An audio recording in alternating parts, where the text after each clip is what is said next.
Welcome to qnawire.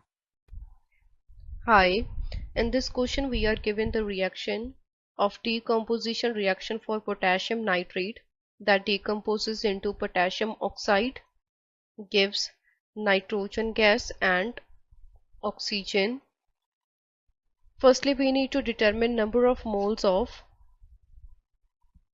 potassium nitrate that must be heated. As per reaction, we can see that 4 moles of potassium nitrate produces 5 moles of oxygen.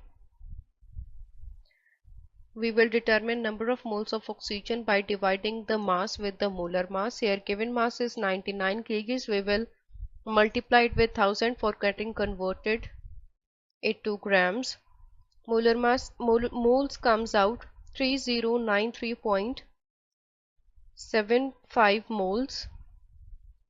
If 4 moles of potassium nitrate are required to produce 5 moles of oxygen, then 3093.75 moles of oxygen will require 4 by 5 multiplied by 3093.75 moles of potassium nitrate.